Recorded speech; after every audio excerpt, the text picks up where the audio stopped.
So Rad, when and where did you operate your first pinball machine? It was pretty much the first game I got. Like I said, I put it in the garage, and then I used the money from that one to buy the second one. This is like a lot of pinheads do, is they finance their collection. So that's basically what I was doing, and then I started putting them in frat houses and gas stations and stuff. And then one of the early Domino's pizzas, while I was still in high school, I managed to convince the guy that owned it to put in 15 pinballs in a little back room. So all the other kids were getting up early in the morning and slogging through the snow to do their paper route. And I'd just go bombing around collecting all my street whores and getting money. It was like really swell. Then I did 2 years of college, got sick of it, decided to open an arcade, and never looked back. And where was this? This is in East Lansing, Michigan. College town, Michigan State. Never looking back means at one point, how many pins did you have in that arcade? When I left in 1990, we started the arcade in '76, the first one. When I left in 1990, there was 7 in Ann Arbor and East Lansing. And now they're back down to 2, one in East Lansing, one in Ann Arbor, simply because the whole business has contracted. The whole arcade thing is closing up everywhere. What do you believe are keys to running a successful pinball arcade, or route? Or let's say the route you had originally. Well, it's real simple. It's the big sign I want to put on the wall here. This is a standard joke amongst the staff is, I want to get a giant banner that says, "It's the game, stupid." You know, people worry about, putting in a snack bar, or that the lighting is incorrect, or that the feng shui of the room is wrong because they're all in straight lines. They should be in a meandering path. And no, people don't come in here for art or an education. They come in here to play pinball, and if the games are clean and they work good, they spend more money. So it's just literally that simple. Make better games, make more money. So if you have a game on route, keep it working. If you have a pinball arcade, stick to what you do. Don't try to deviate. Well, don't try to deviate, and know your product. Test play it. Know the difference between a flipper that works and a flipper that doesn't. Change light bulbs. Keep the game clean. Don't be afraid to spend money on parts. I've heard of operators that say, well, if I need a part, I order it. I don't keep any parts in stock. I don't want to sink the money into keeping parts around. And I'm the opposite way. I go out and buy 100 plastic flipper bats, 100 coil stops, 100 of this, 100 of that, just so that when I need them, I can go over to a bin and grab it out of there and put it on the game.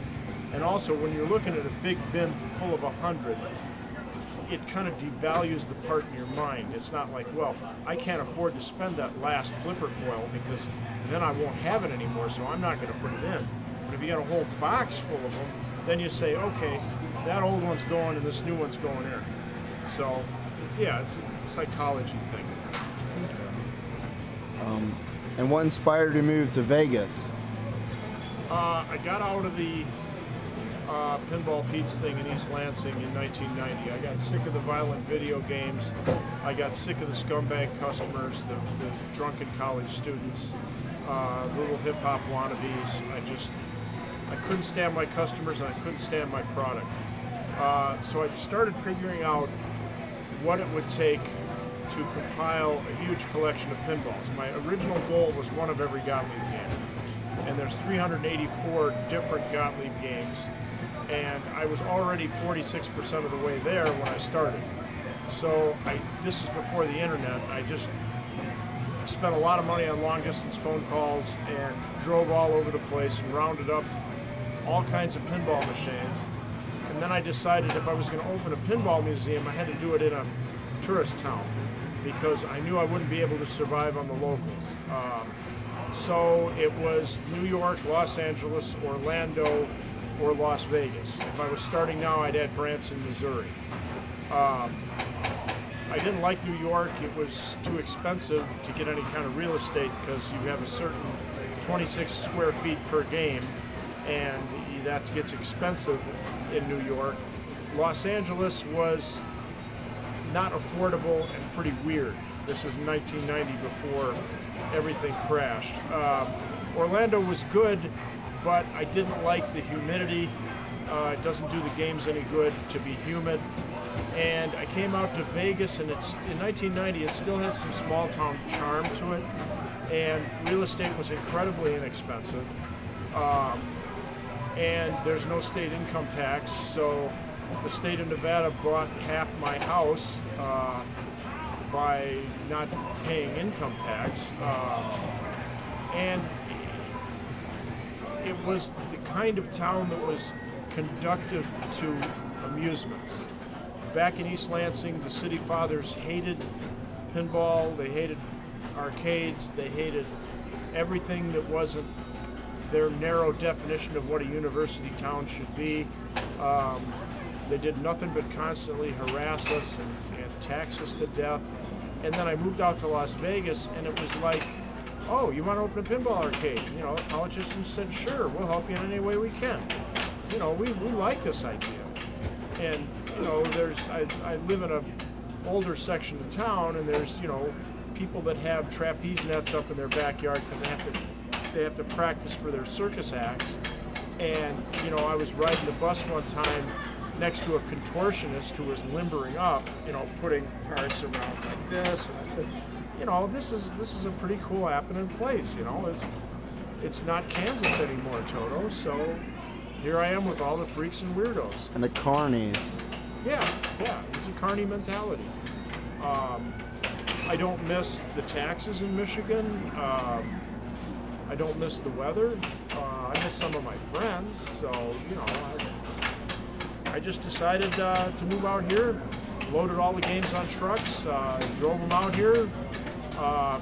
Originally, I was setting stuff up in a big building in the backyard, about 10,000 square feet, something called the Hit Shed, where it was a big shed full of hit pinball machines. So then we started doing little get-togethers for me and my friends. The first one, I think we had 20 people and 12 machines. And this is even before the Hit Shed was built. It was just in the house. And that grew from there to the point where on the last fun night, it got so big we had to run it over 2 nights. We had to do it from 2 in the afternoon till midnight. The problem with Vegas is some people work weekends, other people work during the week, so you can't just say come over this weekend. You have to have a weekend event and a weekday event. So we had probably about 350 to 400 people at the last fun night, and the fire marshal happened to come across it. And he said, if this was a commercial business, if this wasn't in your house, I'd shut you down right now. This is unsafe. And I told him, yeah, I kind of realized that. It was also losing the flavor of the original fun night, which was just me and my buddies. And I think the thing that changed it was when I started sending out invitations on the internet through the email, it was a lot easier for me because I didn't have to call 500 people on the telephone. I just pressed a button and it went out. But the problem then became that people invited other people, they forwarded it to other people, and I had 400 people, I only knew 5 or 10% of them, and there's kids wandering around taking keys out of doors, there's people stealing nickels from the bingo machines, people smoking dope inside. It just became, it wasn't any fun anymore. So I looked at Charlotte and I said, that's enough. So then I kept turning out a game a week. That was my goal between 1990 and when we opened the museum. So I would completely rebuild 1 game a week. And we had 300 or 400 of them in the Hit Shed ready to go. And I started getting a little antsy that it was kind of stupid to have all these games and not do anything with them. So we started looking around. First we formed a not-for-profit corporation, the Las Vegas Pinball Collectors Club, figuring that if I tried to make money at it, I'd lose my shirt because it would be too expensive. But if you take the not-for-profit route, you get a lot of things for free that normal businesses don't pay for. Like what? What for free? You don't pay taxes, for one thing. Right. You get a reduction in your electric bill. You don't pay permits. It's $70 per game per year. Okay. So 400 games, that's $28,000 a year. Right. You name it. Okay. Nobody gets paid here. We're all volunteer. Labor is your largest single and only controllable cost, so we eliminated that. Since the not-for-profit owns the building and we're the single sole use here, we don't pay property taxes. That'd be $20,000 a year. So, you know, it adds up, and it also, my fear was that I was going to try to run it as a for-profit, and I would end up saying, well, I got to make some money this week. The rent's going up, my taxes are going up, electric bill's going up, so I'm going to take out some of this old stuff, and I'm going to put in new games, pool tables, dance machines, kung fu games, all that noise. And it's a slippery slope where you're just going to try one video game, and then pretty soon it's 2 or 3, and then 5 or 10. And pretty soon you're not a classic arcade anymore, you're just another Chuck E. Cheese. So we figured that it would keep it pure if we just did everything ass backwards, didn't try to make money, and just did. The guiding principle around here is always, what would you like as a player? You know, which games would you like in here to play? Not which game is going to make the most money, because then again, I'd have Keymaster, I'd have Dance Dance Revolution, I'd have Mortal Kombat 16 or whatever the hell they're doing now. And it just became kind of, it went back to me and my friends playing pinball. So we rented a space for 4 years, signed a 4-year lease, and you don't know scared until you have to put your name on a 4-year lease, because I had to guarantee the rent. The landlord didn't want anything to do with a not-for-profit. So signed up for a 4-year lease at what was then a reasonable price of $5,200 a month in a spot next to a movie theater. And it was up and down, but generally trending up. We ran into some hiccups. The neighborhood changed, a couple businesses closed, the Walmart across the street closed, and the theater next door closed 3 times on us. And anytime the theater closed, the income would take an immediate dip.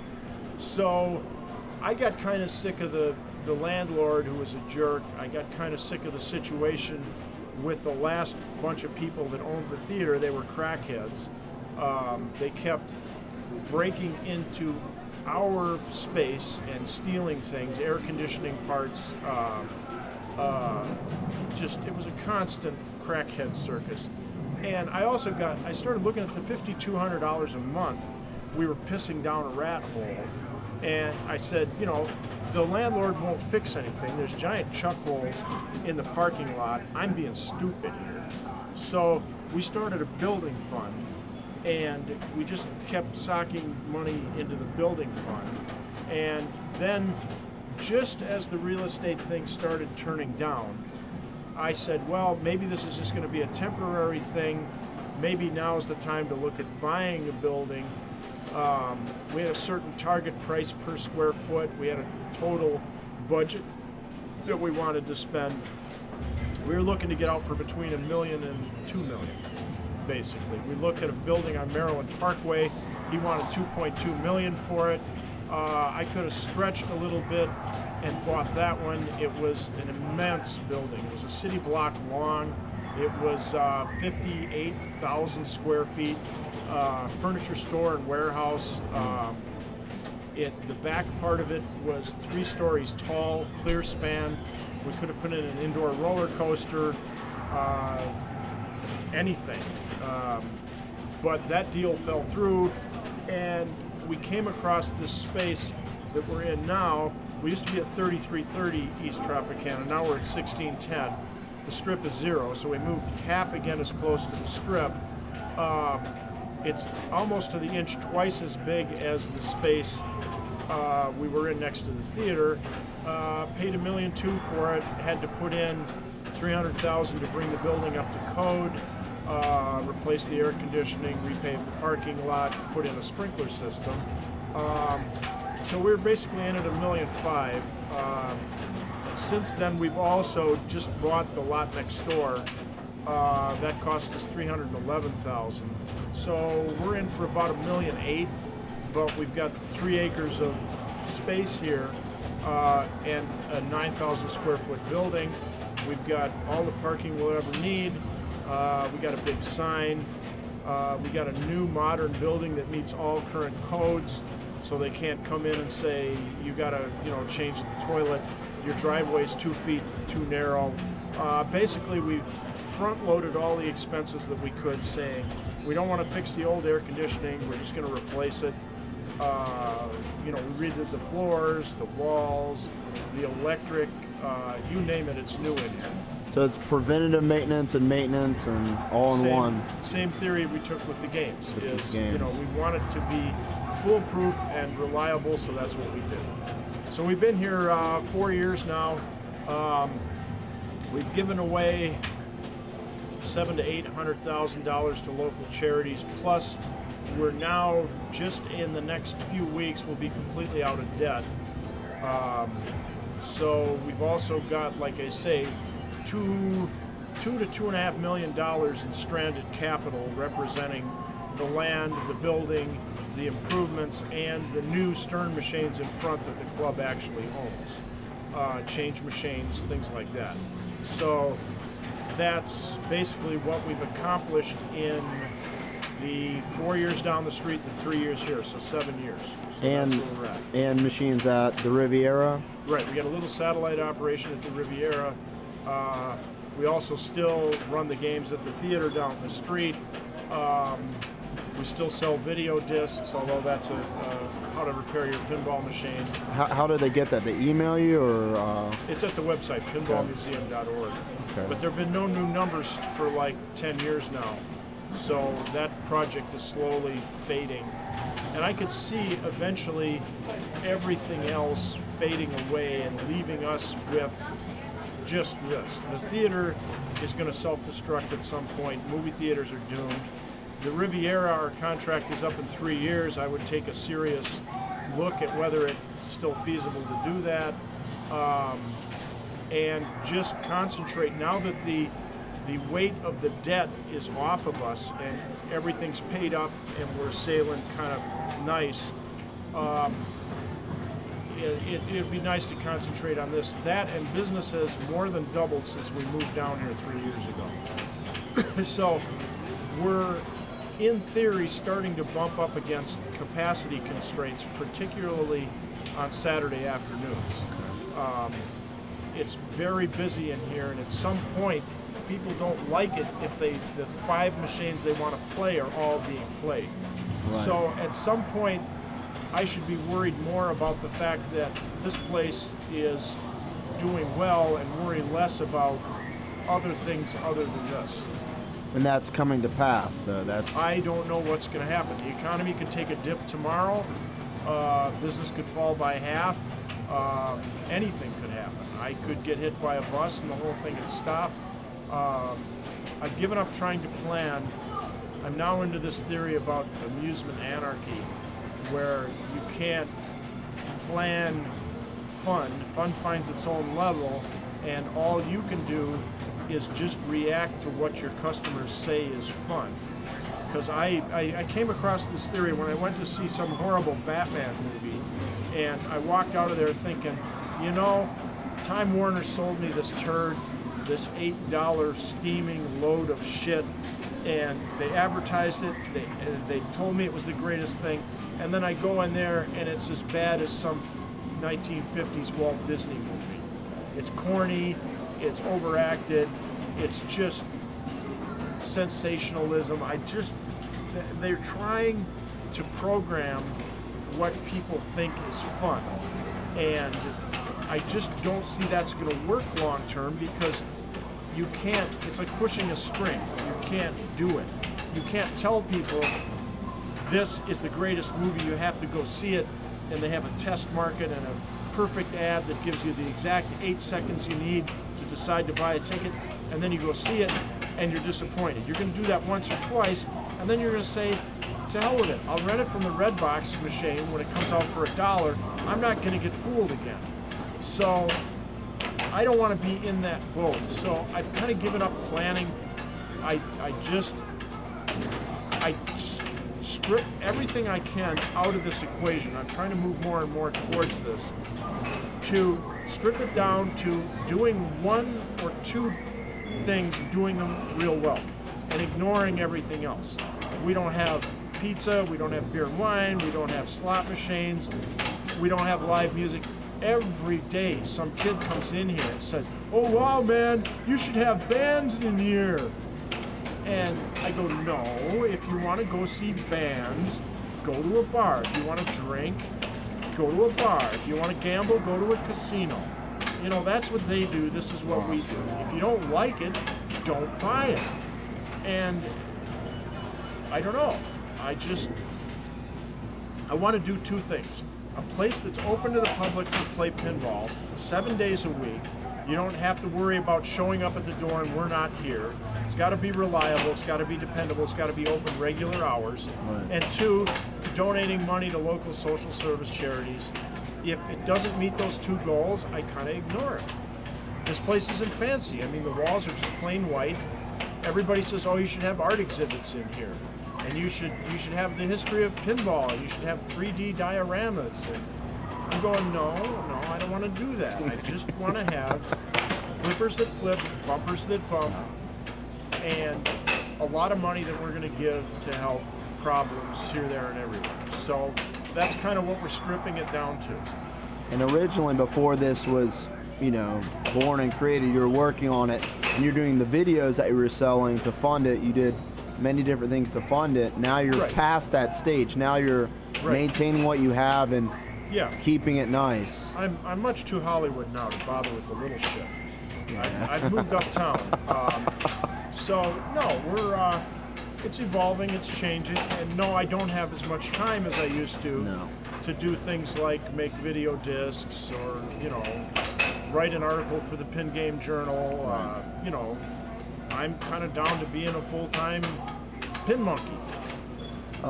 And why is pinball important to you? And why do you believe it's important to keep it alive for the public? Pinball is important to me because I've always enjoyed it. It's a beautiful device. The older ones were. Some of these new Stern games I just think are hideously ugly. They're bright, they're colorful, they make nice noises. It's a pleasure to be around them all day.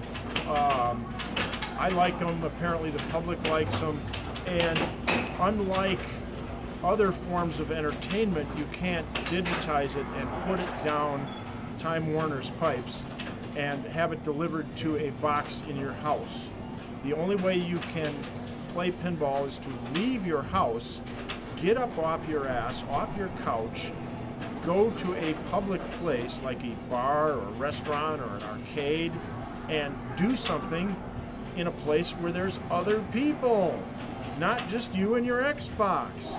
So this is like what all the rock musicians say is killing music is the fact that people get too much of it at home and there isn't the farm team, which was the bars where the bar bands started out. People are too stuck up on this idea that they got to stay at home on their couch. So this gives them an excuse, particularly if they're coming to Vegas. They can, say, well, I'm going to run over to the Pinball Hall of Fame, spend an afternoon there because I really like pinball and I've heard good things about it. And they come here and they like it, apparently. So you're reintroducing people to the analog world, the world outside their house. Yeah. Yeah, it's a physical thing. The ball doesn't exist digitally, and you've got to come here to play it. I'd like to see one of these things in every town, different sized versions of this. And they're starting to form here, there, and everywhere with varying degrees of success. And I think it's something that should be encouraged. I've advised several people on things to avoid and things that you should consider if you're going to open one of these things. And it's starting to happen a little bit. And again, it's not like Hollywood and the entertainment industry where they're trying to feed you entertainment from the top down.